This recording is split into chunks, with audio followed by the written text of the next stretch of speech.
Hi friends, it's your Aariwingsworld. So இன்னைக்கு நம்ம என்ன பார்க்க போறோம்னா ஒரு சூப்பர் பிளவுஸோட எப்படி வர்க் பண்றதுங்கற ஒரு ட்ரையலும் அதுக்கு அப்புறம் வந்து அது எப்படி வந்து ட்ரேசிங் பண்ணனும்ங்கறத வந்து சொல்லி கொடுக்க போறேன். சோ இதுல ஜஸ்ட் நான் வந்து மார்க் பண்ணி காமிக்கிறேன் சரிங்களா? இப்போ வந்து இன்ச் டேப் எடுத்துக்கிறேன். சோ கீழ கையோட சுற்றளவு எவ்வளவு அப்படிங்கற மாதிரி பாத்துக்கோங்க. சோ சுற்றளவு இப்போ ஒரு அந்துக்கு 9 அப்படினா 9 வந்து இந்த மாதிரி இங்கிட்ட ஒரு பாயிண்ட் வச்சுக்கோங்க சரிங்களா? சோ அதுக்கு அப்புறம் ஒரு ஸ்கேல் எடுத்து கீழ ஒரு கோடு போட்டுக்கோங்க. சோ கீழ இந்த மாதிரி கோடு போட்டேன். சோ மேலே வந்து பாத்தீங்கன்னா இதோட ஹைட் வந்து இந்த மாதிரி எடுத்துக்கோங்க. சோ ஹைட் வந்து இப்போ 10 இன்ச் இருக்கு அப்படினு வெச்சுக்கோங்களேன். 10 இன்ச்சுக்கு மேல அந்த இடத்துல பாயிண்ட் பண்ணிக்கோங்க. சோ சைடுல இந்த பாருங்க இந்த சைடுல வந்து அக்குள் வந்து எப்பவுமே வந்து 10 இன்ச்னா 7 அதாவது 10 - 3 வெச்சுக்கோங்க. இப்போ மேபி வந்து 9 இன்ச்னா 9 - 3 எவ்வளோ 6 சரிங்களா? சோ 6 இன்ச்சுக்கு ஒரு பாயிண்ட் வெச்சுக்கோங்க. அதே மாதிரி இந்த பக்கட்டும் வந்து 6 இன்ச்சுக்கு வந்து ஒரு பாயிண்ட் அவ்வளவுதான். சோ இத வந்து ஜாயின் பண்ண போறேன். அதே மாதிரி இதையும் வந்து ஜாயின் பண்ண போறேன் சரிங்களா? சோ நீங்க blouse piece கூட வந்து இங்க பாருங்க இப்போ உதாரணத்துக்கு blouse piece-ஐ வச்சு மார்க் பண்ணி காமிக்கிறேன். இப்போ இந்த blouse piece-ஐ கூட நீங்க இந்த மாதிரி சென்டர் பாயிண்ட் இந்த இடத்துல சென்டர் பாயிண்ட் குறிச்சு சோ இப்படி பிளேஸ் பண்ணி சைடுலயும் இந்த மாதிரி கோடு போட்டுக்கலாம். அதே மாதிரி இத அப்படியே அந்த சைடு போட்டு அதோட சைடு பார்ட்லயும் இந்த மாதிரி வந்து கோடு மாதிரி போட்டுக்கலாம் சரிங்களா? சோ உங்களோட blouse piece-ஐ மார்க் பண்ணலாம் இல்லனா இப்படி கூட மார்க் பண்ணலாம். சோ கரெக்ட்டானா வந்து நான் ட்ரேசிங்க்கு தனியா வந்து உங்களுக்கு நான் வீடியோ சென்ட் பண்றேன் சரிங்களா? சோ இப்போ வர்க் பண்றதுக்கு மட்டும் நான் உங்களுக்கு அனுப்பி இருக்கேன். இப்போ வந்து பாத்தீங்கன்னா இதான் வந்து ஸ்லீவ் பார்ட். சோ இந்த ஸ்லீவ் பார்ட்ல எப்படி நம்ம பிரிக்க போறோம் அப்படினு வந்து பாத்தீங்கன்னா 10 இன்ச்ல பாதி எவ்வளவு 4 இன்ச். சோ 4 இன்ச்சுக்கு இந்த இடத்துல ஒரு பாயிண்ட் பண்ணிக்கிறேன்.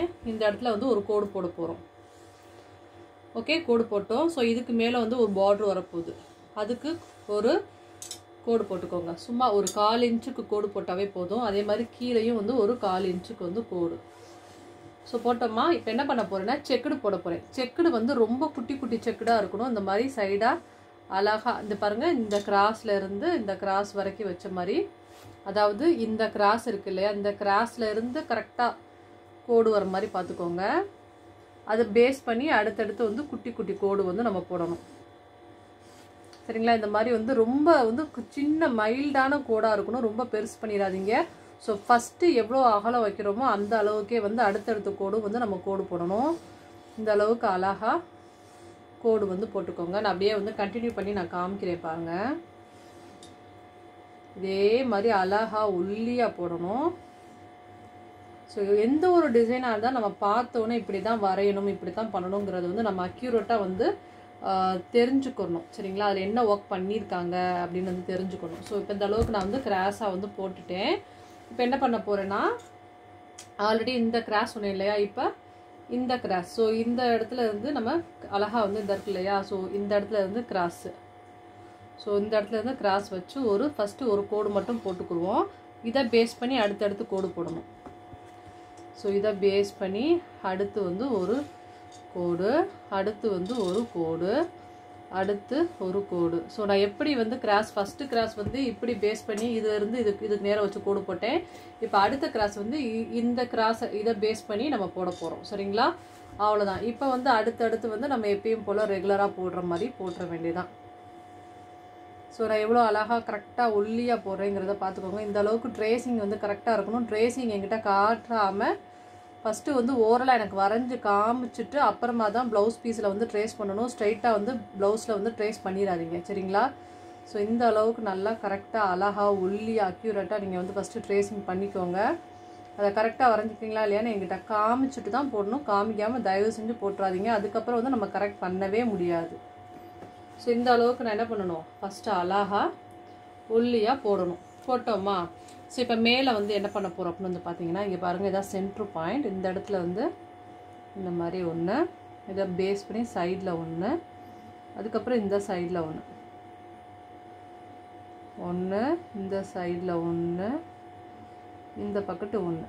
சோ இந்த மாதிரி அழகா இந்த பக்கத்து பாருங்க எவ்வளவு நெருக்கமா போட முடியுமோ அவ்வளவு நெருக்கமா போடுங்க. ஒரே மாதிரி இல்லனா ஒரு ட்ரேஸ் பேப்பர்ல ஒரு பேப்பர் மட்டும் ஒண்ணு வரைஞ்சிட்டு அத கூட நீங்க அப்படியே ட்ரேசிங் கூட பண்ணிக்கலாம்.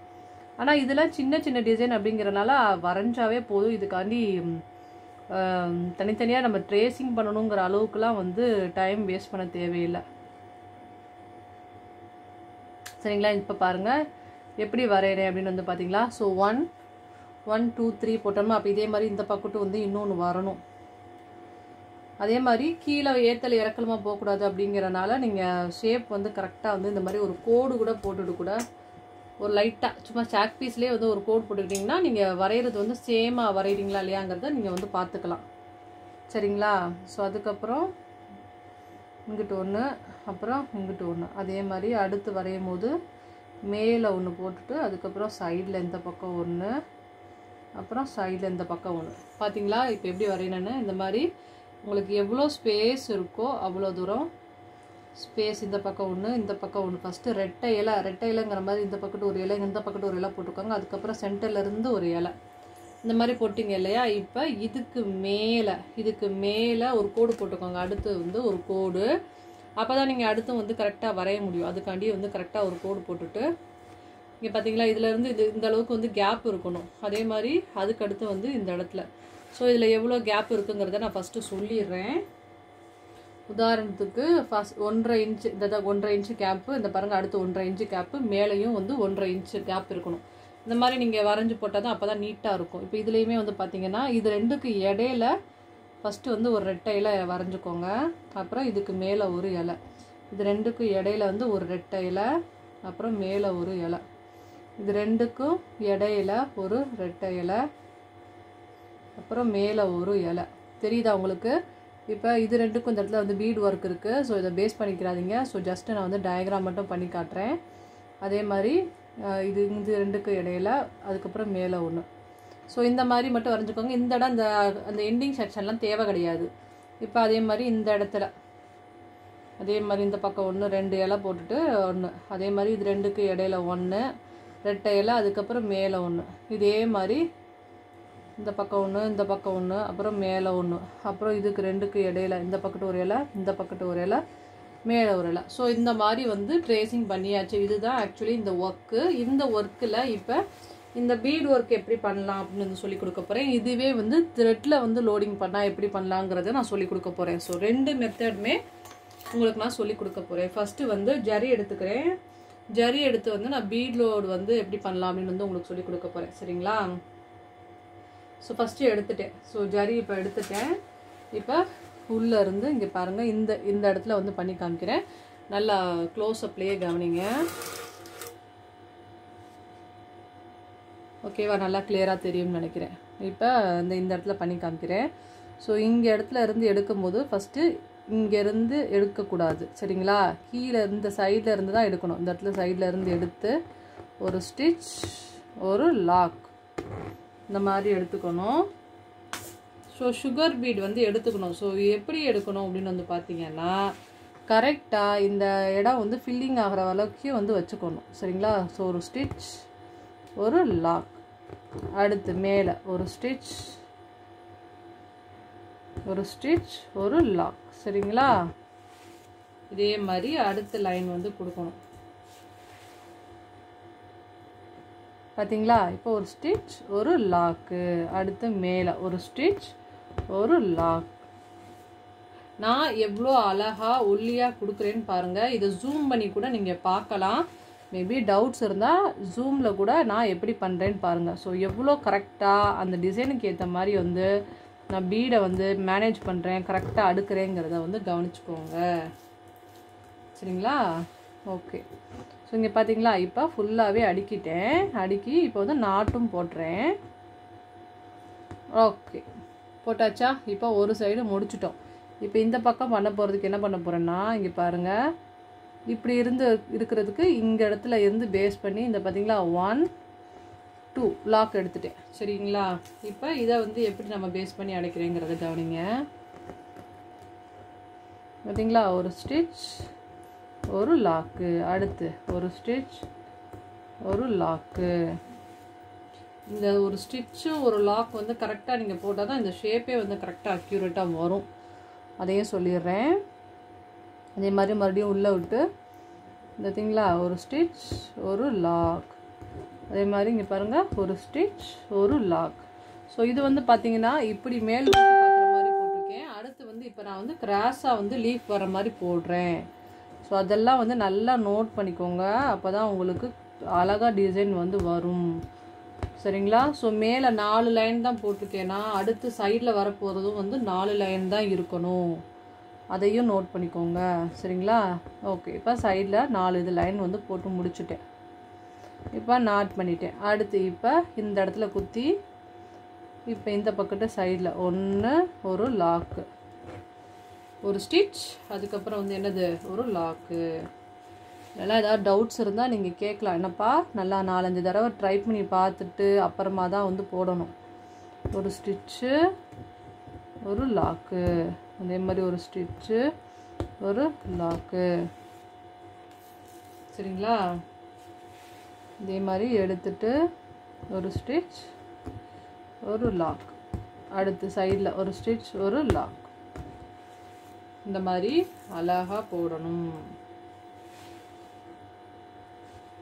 ஸோ ஒரு ஸ்டிச், ஒரு லாக், அதுக்கப்புறம் ஒரு ஸ்டிச், ஒரு லாக், அவ்வளோதான். ஸோ இந்த மாதிரி போட்டுட்டு அதுக்கப்புறமா தான் அவுட்லைனை ஆக்சுவலி வந்து கொடுக்கணும். இது வரைக்கும் போட்டுட்டேன்னா இப்போ நான் நாட் பண்ண போகிறேன். ஓகே, இப்போ நான் வந்து கரெக்டாக வந்து போட்டு முடிச்சிட்டேன். இப்போ என்ன பண்ண போகிறேன்னா அவுட்லேயர் மட்டும் கொடுத்து எப்படி டைரெக்ஷன் கரெக்டாக கொண்டு வரேங்கிறது மட்டும் கவனிங்க. இப்போ அவுட்லைன் வந்து நான் கொடுக்க போகிறேன். லீஃப் ஸ்டிச்சுக்கு பாருங்கள், ஒரு ஸ்டிச், இந்த இடத்துல ஒரு லாக், அப்புறமா குத்தி ரிவர்ஸ் இழுக்கணும். அப்போ தான் இந்த வந்து கூர்மை வந்து சரியாக வரும். ஸோ இது ரெண்டுக்கு இடையில இருக்கக்கூடிய கேப்பில் அழகாக செயின் ஸ்டிச் இந்த மாதிரி போடணும். உள்ள வரைக்கும் போடணும். போட்டு ரிவர்ஸ் இழுத்து அப்படியே மேலே போகணும். மேலே போய் சைடில் அழகாக பொடி செயின் ஸ்டிச்சாக போட்டு மேலே குத்தி ஒரு செயின், அப்புறம் மேலே அதுக்கு மேலே குத்தி ரிவர்ஸ் இழுக்கணும். அப்போ தான் இந்த அளவுக்கு கூர்மை வரும். அப்போ தான் உங்களுக்கு பார்க்க ஷேப் வந்து கரெக்டாக இருக்கும். சரிங்களா? ஸோ உள்ளே குத்தி இது வரைக்கும் உள்ளே வாங்க, அப்புறமா ரிவர்ஸ் வந்து மேலே வந்து போய்க்கலாம். சரிங்களா? அப்போ தான் அந்த தனியாக உள்ளே வந்து அந்த பார்ட் வந்து தனியாக தெரியும். ஒரு ஸ்டிச், ஒரு லாக், அப்புறம் வந்து ஒன்று குத்தி ரிவர்ஸ். தெரியுதா உங்களுக்கு? இப்போ கீழே வரைக்கும் கொண்டு வந்து எங்கே ஸ்டாப் பண்ணமோ அங்கேயே நம்ம நாட்டு பண்ணணும். அவ்வளோதான். இப்போ பார்த்தீங்களா எவ்வளோ அழகாக கரெக்டாக அக்யூரேட்டாக வந்துருச்சுன்னு வச்சுக்கிங்களா? இதுதான் வந்து கரெக்டான ப்ரொசீஜர். சரிங்களா? இதே மாதிரி எல்லா இதுலேயுமே வந்து பண்ணணும். சரி, ஓகே. இப்போ நீங்கள் பீடு இல்லாமல் மேம் த்ரெட்டில் பண்ணுறதா இருந்தால் எப்படி பண்ணுறது, லோடிங் மட்டும் பண்ணி காமிங்க அப்படின்னு வந்து நிறைய கேட்டிருக்கீங்க இல்லையா? ஸோ இப்போ வந்து லோடிங் த்ரெட்டில் பண்ணால் எப்படி பண்ணுறதுன்னு ஃபஸ்ட்டு சொல்லி காமிக்கிறேன். அதுக்கு மேலே பீட் ஒர்க் வந்து எப்பயும் நார்மலாக பண்ணுற மாதிரி தான் பண்ணணும். பட் வந்து த்ரெட் ஒர்க்குக்கு மட்டும் நான் எப்படி பண்ணுறது அப்படின்னு வந்து சொல்லி காமிக்கிறேன். இப்போ வந்து த்ரெட் எடுக்க போகிறேன்.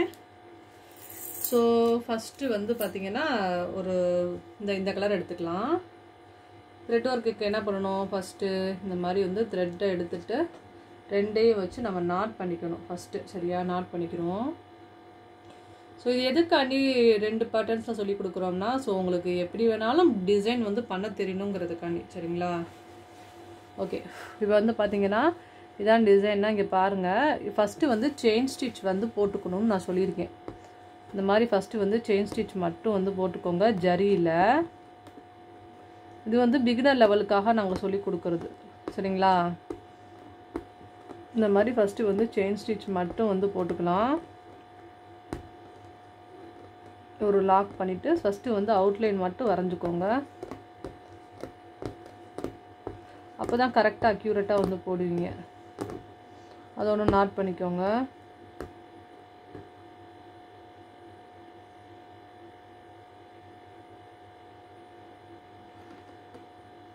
So not okay. இப்போ நம்ம நாட் பண்ணிட்டோம். அடுத்து வந்து சைடில் இங்கேருந்து குத்தி இந்த பக்கம் வந்து லீஃபு. சரிங்களா?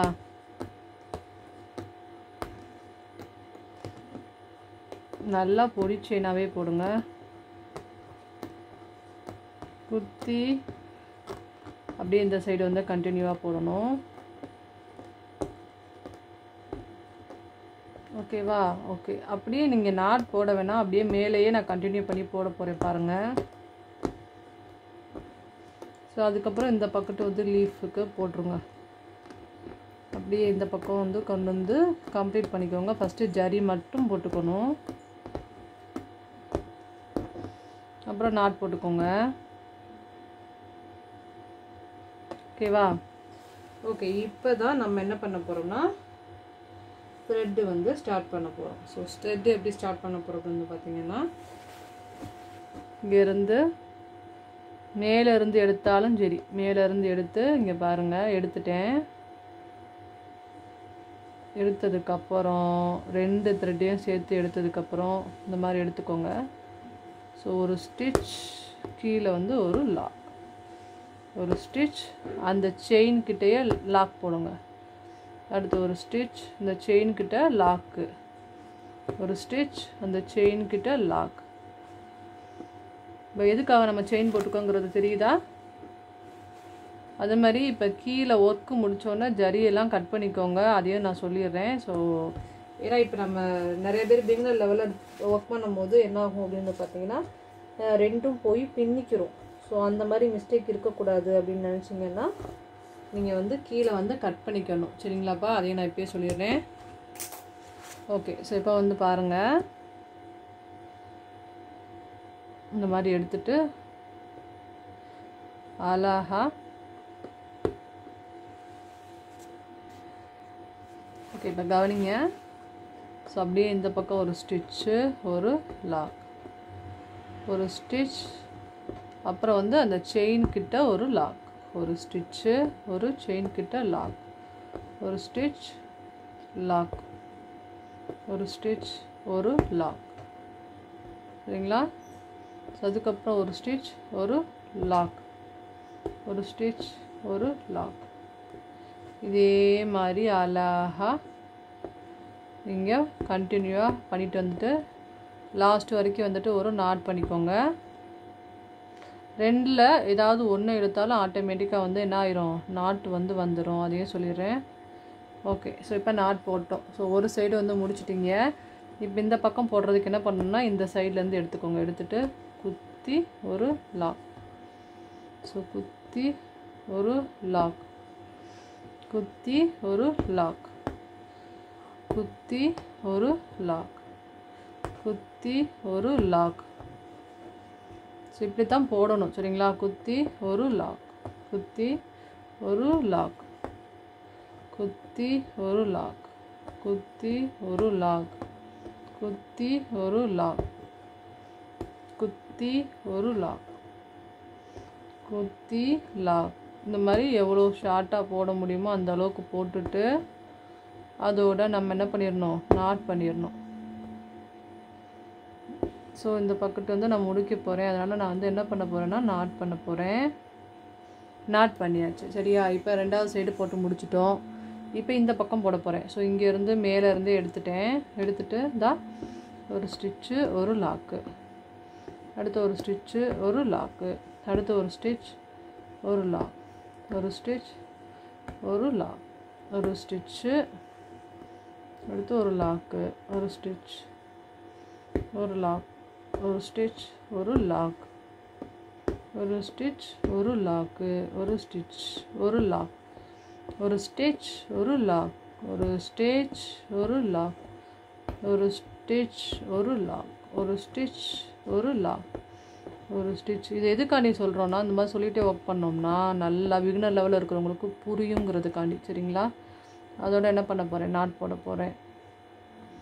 அவ்வளோதான். இப்போ நான் வந்து த்ரெட்டு இதுதான், இப்படி தான் த்ரெட்டு போடணும். த்ரெட்டு போட்டு முடிச்சாச்சு. இப்போ அடுத்து என்ன பண்ணணும்னா இங்கேருந்து ஸ்டார்ட் பண்ணி அப்படியே பீட் ஒர்க் ஃபுல்லாக இது மேலே வச்சு கொடுத்து நாட் பண்ணிடணும். அப்புறம் இங்கேருந்து ஸ்டார்ட் பண்ணி பீட் ஒர்க்குள்ளே போய் நாட் பண்ணணும். இங்கேருந்து ஸ்டார்ட் பண்ணி பீட் ஒர்க் ஃபுல்லாக போய் நாட் பண்ணணும்.